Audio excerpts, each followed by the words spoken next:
29 তাৰিখত হ'বলগীয়া গ্ৰেড 3 কাৰণে আমি কেইটামান গুৰুত্বপূৰ্ণ প্ৰশ্ন উত্তৰ লৈ আহিছোঁ, যিখিনি প্ৰশ্ন উত্তৰ গ্ৰেড 3 এবং গ্ৰেড 4 দুয়ো কাৰণে ইম্পৰ্টেণ্ট হয়। আপোনালোকে স্কিপ নকৰাকৈ শেষলৈকে ভালদৰে চাব।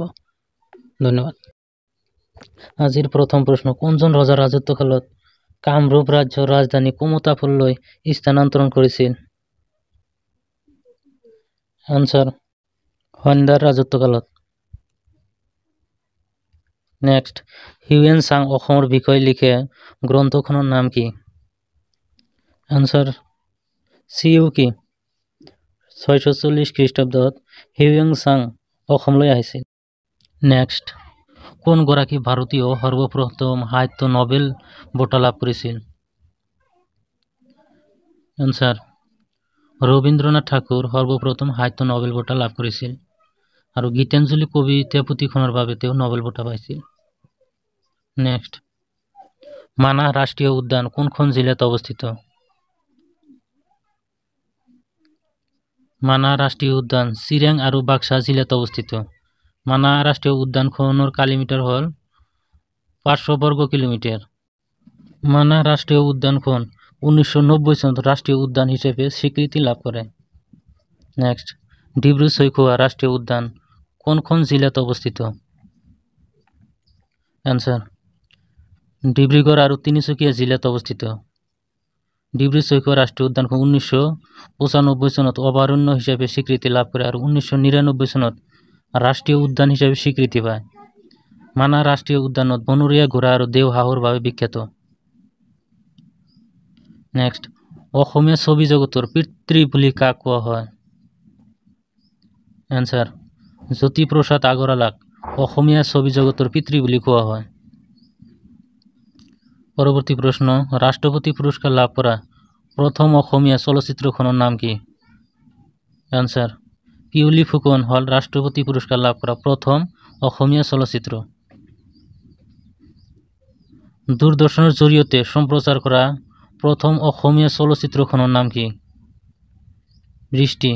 বৃষ্টি ছবিখনে প্ৰথম দূৰদৰ্শনৰ জৰিয়তে সম্প্ৰচাৰ কৰা হৈছিল। নেক্সট, 2022 চনত ফ্ৰান্স অপেন প্ৰতিযোগিতাত পুৰুষৰ ছিংগলছ শাখাত কোনে জয়লাভ কৰিছিল?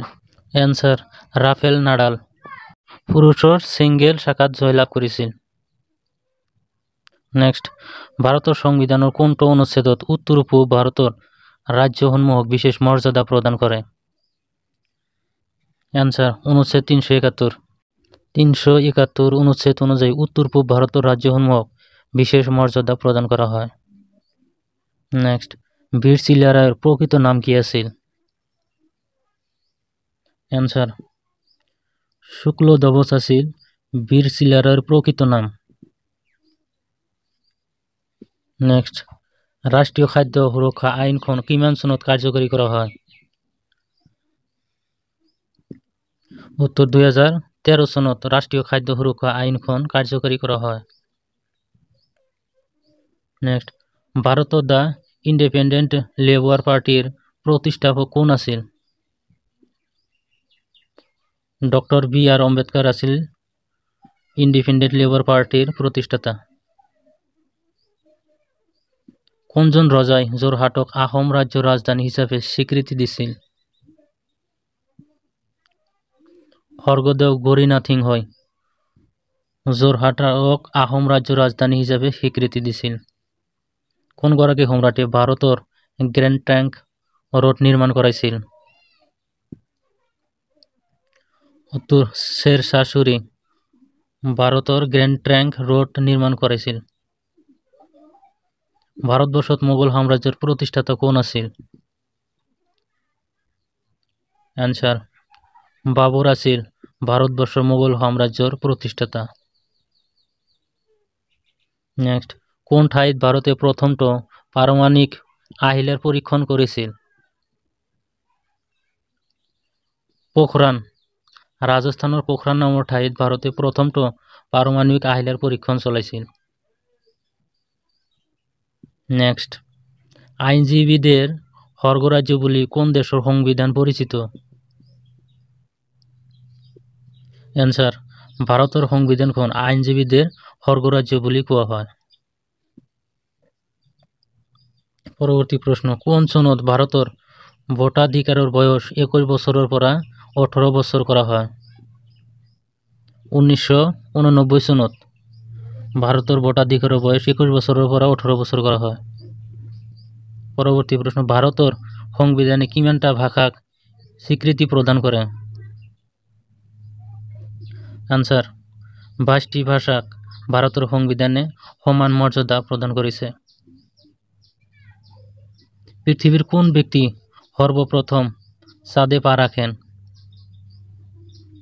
আনসার, নীল আর্মস্ট্রং সর্বপ্রথমে চাঁদে পা রাখেন। নেক্সট, পৃথিবীর বৃহত্তম দ্বীপের নাম কি? আনসার, গ্রিনল্যান্ড হল পৃথিবীর সর্ববৃহৎ দ্বীপের নাম।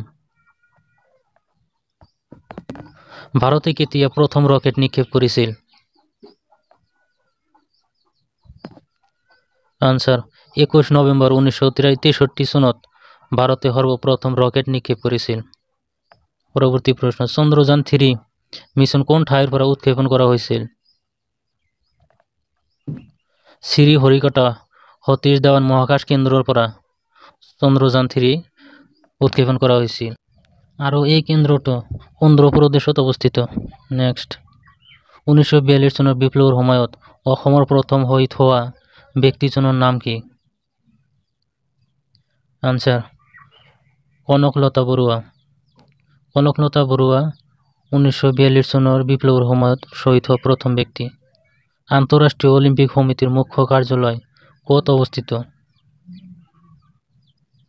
আনসাৰ, ছুইজাৰলেণ্ডৰ লজান চহৰত অৱস্থিত আন্তঃৰাষ্ট্ৰীয় অলিম্পিক সমিতিৰ মুখ্য কাৰ্যালয়। ছিকিম ভাৰতৰ এখন পূৰ্ণাংগ ৰাজ্য হিচাপে কেতিয়া পৰিগণিত হৈছিল? আনসাৰ, 1975 চনত পূৰ্ণাংগ ৰাজ্য হিচাপে পৰিগণিত হৈছিল। কোন গৰাকী ব্যক্তি ভাৰতীয় শিক্ষা ব্যৱস্থাৰ সংস্কাৰ সাধনৰ বাবে জনাজাত? লৰ্ড মেককুল। এইখিনিতে ক'ব বিচাৰিছোঁ, বিভিন্ন দেশৰ ৰাজধানী আৰু মুদ্ৰাৰ বিষয়ে জানিবলৈ ডিছক্ৰিপশ্যনত গৈ লিংকত ক্লিক কৰি 100+ দেশৰ ৰাজধানী আৰু মুদ্ৰাৰ বিষয়ে ভিডিঅ'টো চাব।